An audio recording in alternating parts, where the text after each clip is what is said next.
Well, guys, it is the annual SEC bye week in November, and that brings with it a board that is, I'll be honest, not quite as exciting, a little bit difficult to sift through, but we are here with our Week 12 Ledger picks. Gentlemen, let's take a look at the standings as we get started here. I am riding high into the green.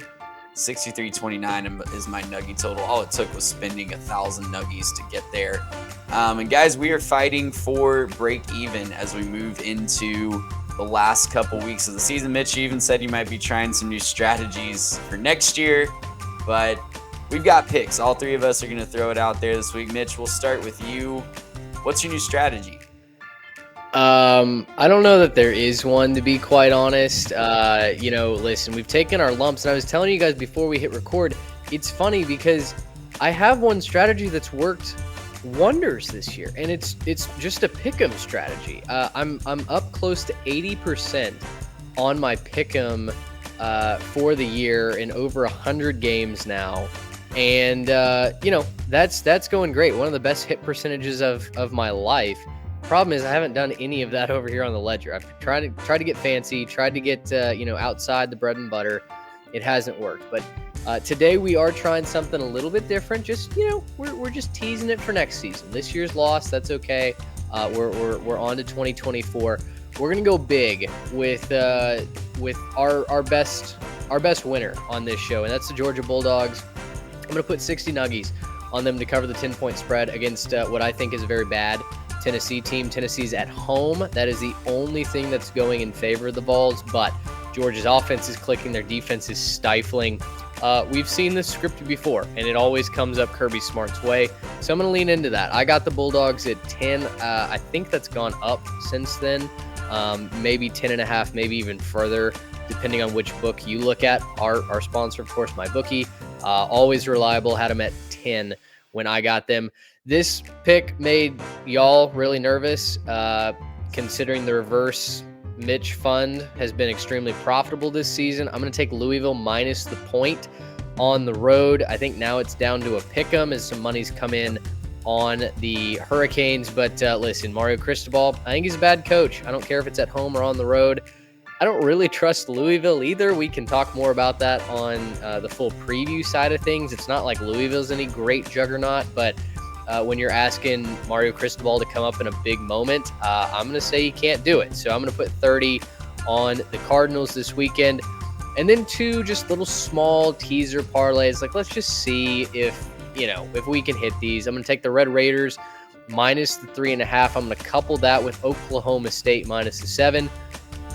Kind of risky considering Tech is coming off a gargantuan win on the road at Kansas. Perfect letdown spot ahead of their date with Texas. And Oklahoma State got the doors blown off them last week. But, we're going to take both of these teams, both these Big 12 teams. Don't really have any particular reason why. I just think they're going to win this week. We're going to take the Big 10 West unders. Once again, we are literally riding that train, although Purdue let me down in a big-time way. Last week, the under in that Purdue and who'd they play, Minnesota game, dead by halftime.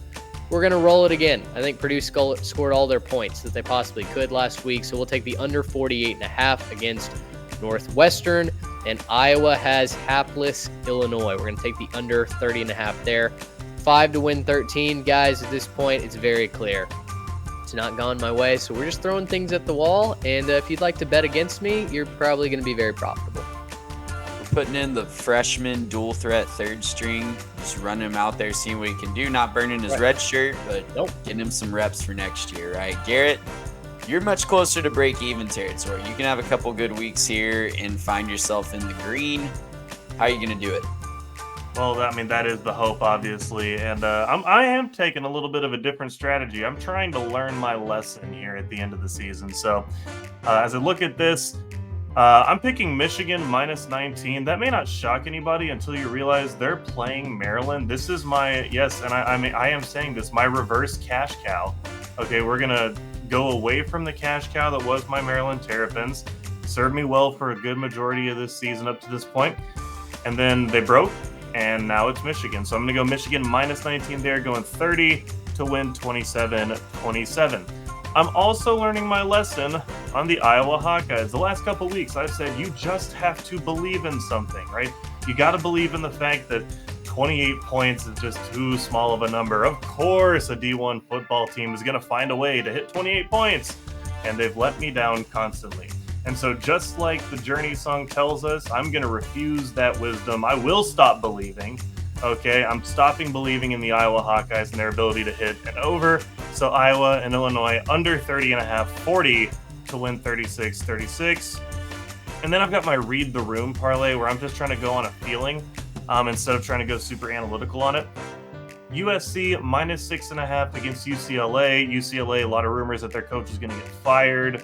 And you know, USC kind of the upset at the end of the season. They know they need to win this game. They've not had the season they were hoping to have, obviously, but they're trying to finish strong, and so I think they'll come in a little bit pissed off, ready to go. I'm also going to be going with Arizona -1 against Utah. I'm going to say that they're going to go ahead and win this game against Utah. They've been really hot recently. Love what they're doing on offense. Utah, of course, beating USC. Starting to question kind of how good that win was at this point. So we're going to go with Arizona -1 and kind of rolling with Mitch. Georgia -10 against Tennessee. Again, kind of read the room. Tennessee team just got the doors beat off them versus a Georgia team who's got everything to look forward to. They're trying to look really good, keep that #1 playoff spot. And I think that's what they're going to have to do is beat them pretty convincingly. So picking all those games, this is a parlay 30 to win 179.65. That's my big swing. That would certainly do it right there. So, yeah, I like those picks. Garrett hit on a couple parlays last week with his James Madison and UNC parlay, and then I only hit my parlays last week. You did a great job. 100% of my parlays, and then missed my singles. You know, I think most people in the real world could live with that, honestly, live Probably. with that outcome. I'll go ahead and run through mine. I'm sticking with the tried and true 40-30-20-10 model here. I tilted at the last second when I saw that Mitch had Louisville -1. I had them in that top spot. Mitch scared me out of it, I'll be honest. So I'm going to pivot. I'm going to put James Madison, the Dukes, in that spot. A lot of narratives to lean in here as they get -9 against App State. They have College Game Day in town. I'm a firm believer that teams play up to that when they don't always get it. That's a big thing for a school like James Madison. I know they've had it before, but this is a really big deal for them. I think they're going to play up to that hype. And they also got the news today as we're recording this that they will not be granted the bowl waiver. I think they're going to be ticked off. I think they're going to be, ready to go for this game. I think they're going to prove it against Appalachian State. Try to send a message, -9, 40 to win 36-36. Garrett, I'm also on the Trojans this week. I think UCLA is broken. They have a good defense, but Caleb Williams has shown that if you don't have an offense to keep up, it can get ugly in a hurry. And UCLA has just not shown that consistently, just not to the level of what they had last year when that was a great shootout back and forth game with Caleb Williams and DTR. So I'm going to take the Trojans -6.5. They also impressed me last week against Oregon. I thought they would fold over. They hung in there and fought in that game. It wasn't as close as they wanted it to be, but they hung in there and fought better than I thought they would. All right, my 2-leg parlay here, 20 to win 52.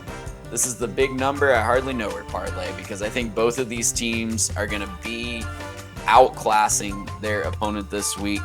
Michigan -19 at Maryland. Liberty is taking on UMass, 27.5. That's a huge number for the Flames, but I think that they cover that against the Minutemen.